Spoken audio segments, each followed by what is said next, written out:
All right, we're back with layout number 5 in this series on how to use spin. And this is going to be the layout for today's video. And we're going to cover 8 different spins at slow speed, medium speed, and at fast speed.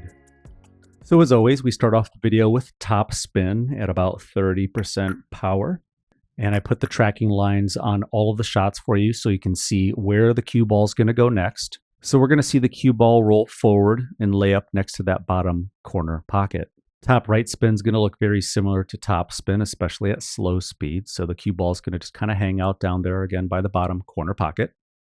Now with right spin, we're going to go ahead and freeze this frame right here. Because we're putting right spin on the cue ball, when the cue ball makes contact with the object ball, it's going to want to throw it to the left, your right, because of spin-induced throw. This is also called the gearing effect, and it's especially true at slow speeds. And since we have a lot of right spin on the ball, the cue ball takes a big turn off that bottom rail, even at slow speed.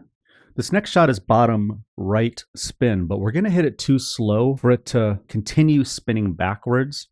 So in this example from our first video, we see the cue ball starts spinning backwards, but at slow speed, the natural roll takes over and it rolls forward. This is called a draw slide or a drag shot. Now let's go ahead and get back to the full clip of bottom right spin. With bottom right spin, we're not going to see as much side spin as much as it did with right spin. So we see the cue ball slow down dramatically and still just stay down by the right corner pocket. Now with bottom spin, I did 2 different takes to show you how I cheated the pocket and got 2 different results. See, I hit the outside of the corner pocket, and this is where the cue ball ends up. But on the second take, I hit the cue ball a little harder and a little bit more flush with the object ball, aimed a little bit more on the inside of the pocket, which left the cue ball here instead. And let's take a look at the 2 together. Now bottom left spin, just like all the other shots, are still going to leave the cue ball sitting down towards that corner pocket. That's because spin at slow speed doesn't do much other than throw the object ball. And left spin is still mostly going to be a natural roll, so the cue ball ends up again down in the bottom corner pocket. And top left spin is not going to be any different than most of the other shots here.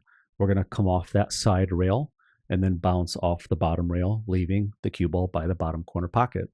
All right, pop quiz time. Which spin at slow speed created the most movement?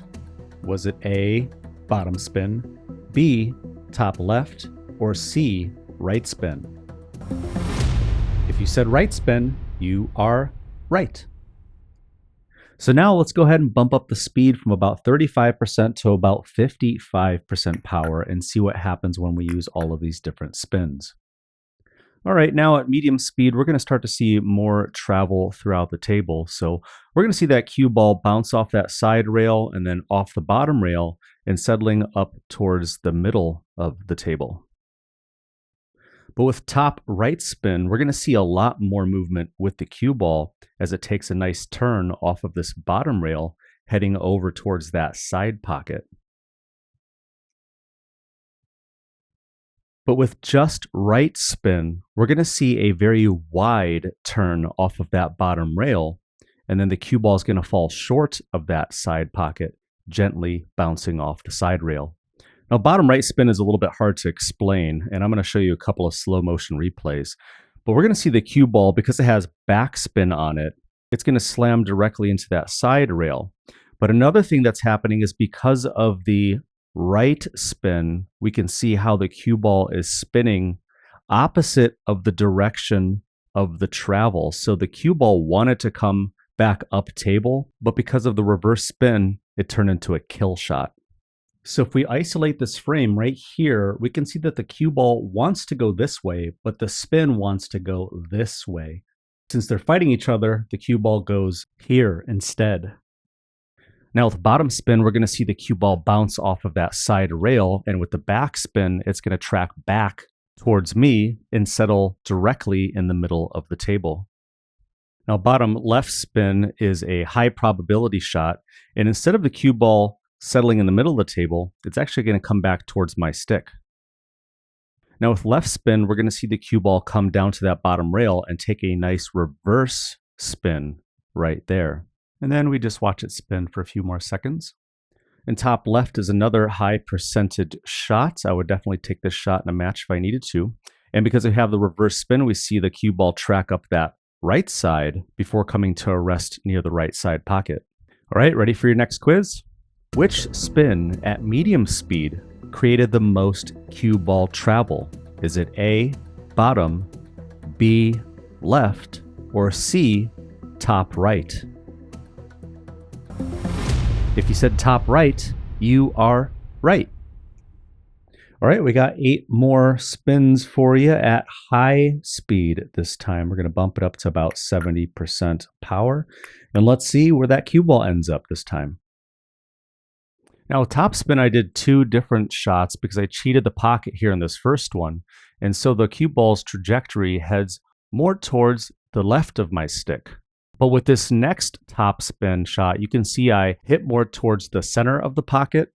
And because I did that, the cue ball lands to the right of my stick instead. Now from our last pop quiz, we know that high rights created a lot of movement. So let's see if we get even more cue ball travel this time. And we do, getting the cue ball all the way up to the top of the table.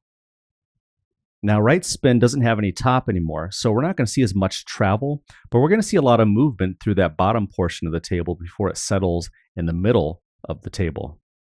Now, bottom right is reverse spin, so when it comes in contact with that side rail, it kills the shot like it did earlier, but the additional spin kept it from getting stuck on the side rail. Now, 6 o'clock, I did 2 takes of this. This one, I cheated the pocket to the right, your left, and we see the contact point down there. So we're going to get 2 different results. So the first result, we see the cue ball goes to the right of my stick. And the second result, I didn't cheat the pocket at all.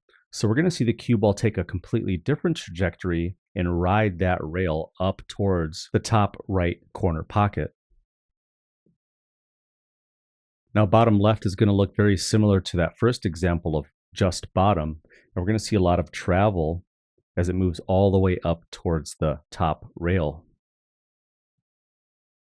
Now, left spin is kind of like a stun shot, but with that left spin. So we're going to see that cue ball come off that rail. And even though it's outside spin, it doesn't really have enough momentum to grab off that rail. So we just watch it spin for what seems like forever. And look how perfectly balanced it was with that black dot on top of the ball.